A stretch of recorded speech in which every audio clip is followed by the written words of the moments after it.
Oxidation number can seem a bit complicated to learn, so don't worry if you are somewhat confused. You will be somewhat confused until you've gone through the whole thing. So just be patient. Now, the reason for that is because oxidation number is assigned according to a set of rules that somebody came up with, okay, to make it simple and uniform for everybody. So the assignment, oxidation number is actually an arbitrary charge. Arbitrary charge means not the actual charge, okay, it's arbitrary. So some of the elements that we are going to be looking at don't even have a charge actually, but we assign an arbitrary charge, and that is the oxidation number. Now it's very important to understand here that we are assigning the oxidation number to elements. So there is no such thing as what is the oxidation number of carbon dioxide, for example. There is no such thing. You can only find the oxidation number of carbon in carbon dioxide or the oxidation number of oxygen in carbon dioxide. There is no such thing as oxidation number of carbon dioxide. So keep that in mind throughout the topic. We are looking at elements. So oxidation number, sometimes they refer to as oxidation state as well. Let's get into it.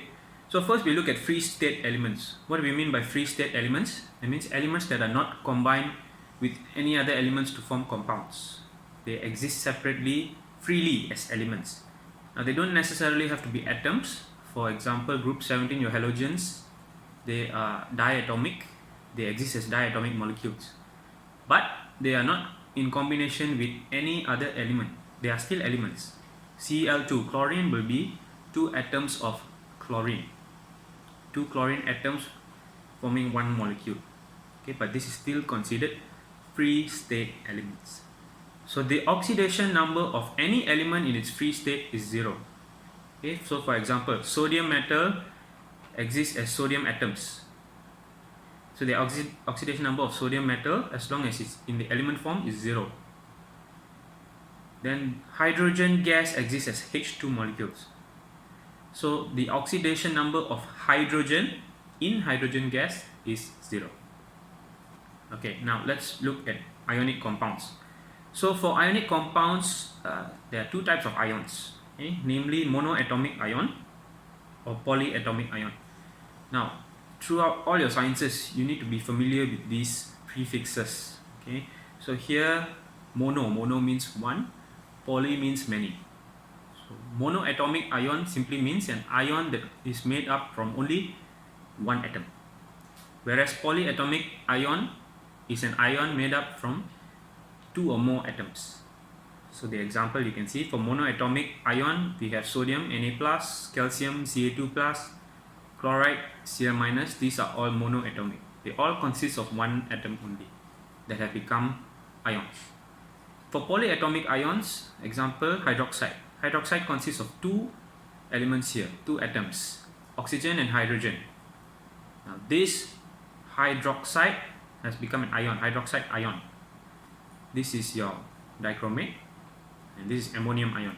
So these all consist of more than one atom, polyatomic ions. Now for monoatomic ions is the second easiest. The easiest is free elements. So free elements are all, oxidation number is 0. But for monoatomic ions, it's also fairly simple because the oxidation number will be its charge. Okay, so the charge of an ion is the oxidation number. However, there is a big difference in how you write it. It's a key difference. Now when we write charge, for example, the charge of zinc is 2+. We write the number first and then we write the sign behind. But for oxidation number, it is the reverse. So the oxidation number of zinc will be +2, not 2+. Now it will be a bit confusing until you do some exercise and get used to it, but you cannot make this mistake. Okay, the oxidation number of zinc is +2, not 2+. So for example, let's look at this. So lithium oxide is an ionic compound. It consists of ions. So it consists of the lithium ion, which is Li+, and the oxide ion, which is O2-. So if we want to know the oxidation number of monoatomic ions, All we need to look at is the charge. So the charge of lithium is 1 plus, which would mean that the oxidation number of lithium is plus 1. The charge of oxide is 2 minus, which will mean that the oxidation number of oxygen is minus 2. Now, please take note of how I am saying it. The oxidation number of lithium, the element lithium, again, oxidation number is assigned to elements, not compounds. The oxidation number of lithium in lithium oxide is plus 1. The oxidation number of oxygen in lithium oxide is minus 2. So we named the element. I didn't say the oxidation number of oxide. Okay, the oxidation number of oxygen in lithium oxide is minus 2. What's the oxidation number of lithium oxide? I hope you already know. There is no such thing. We do not assign oxidation number to compounds. Okay. Polyatomic ions is a little bit more complicated, but not very difficult. So in polyatomic ions, the sum of oxidation numbers of the elements in the formula of a polyatomic ion must be its charge. We go through one by one. So what does it mean by formula of polyatomic ion? So this is the formula of the ion. For example, carbonate. This is a carbonate ion. The formula for carbonate ion is CO3. Okay. The sum of oxidation numbers of elements. What are the elements in your carbonate ion? You have carbon, C, and oxygen, O. So the sum of your 3 oxygen atoms here. So the sum of oxidation numbers of these elements must be equals to its charge. Oxygen is given, the oxidation number of oxygen is minus 2. Okay, you will learn why later. I told you will be somewhat confused all the way until the end, where you put everything, you can put everything together. So don't worry about that. So oxygen is minus 2. Now there are 3 oxygen atoms here in this polyatomic ion. So 3 times minus 2. Now with sum of it, so we have to add with carbon. This sum of oxidation number must be equals to the charge. Okay, so the charge here we write as minus 2. The charge is 2 minus, but here we are looking for oxidation number. So here we write as minus 2, negative 2. So we treat this like a normal mathematical equation.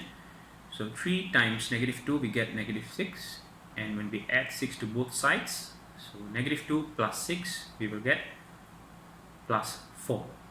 So the oxidation number of carbon in the carbonate ion is plus 4. So pause the video and try again by yourself. This is the same question. Okay, I hope you've tried. So this is what you should get. This is the working. Your answer is plus 4. Okay, now for another one. Let's try another one. So this is nitrate ion. Nitrate ion has a charge of 1 minus. So the sum of oxidation numbers of the elements in the formula. So sum of oxidation of number of nitrogen with, again here we have 3 oxygen as well. So 3 times minus 2 must be equals to negative 1, minus 1. So when we solve this equation, we will get the oxidation number of nitrogen is plus 5. So we say that the oxidation number of nitrogen in the nitrate ion is plus 5. Once again, you can try it yourself. This is the working, and the answer you should get is plus 5.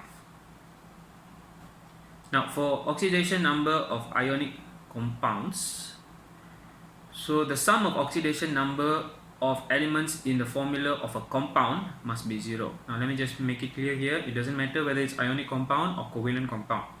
For compounds, the same rule applies. The sum of oxidation numbers must be equals to 0. Now don't get confused with polyatomic ion. So for polyatomic ion, the sum is equals to its charge.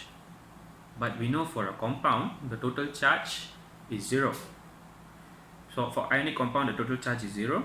So for whatever compound, even for covalent compound, the sum of oxidation number of the elements in the formula, this is the formula of lithium oxide, they must equals to 0.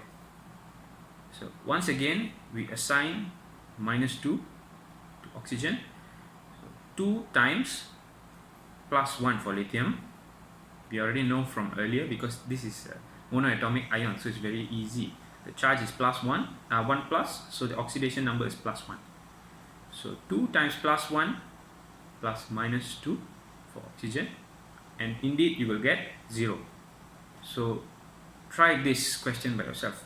Find the oxidation number of carbon. Okay, let's go through it now. So sodium is a monoatomic ion, and therefore its charge is 1 plus, and therefore its oxidation number is +1. And there are 2 sodium atoms here in this formula, so it is 2 times +1 added together with the oxidation number of carbon, which we represent as C here, and then there are 3 oxygen atoms. So oxygen atom we assign -2 for the oxidation number. So now there are, sorry, there's not 2, there's 3 here, it's a mistake here. So this is 3 times -2. So at the end what we will get is, this is -6 and this is +2, so we get -4, so carbon will be +4.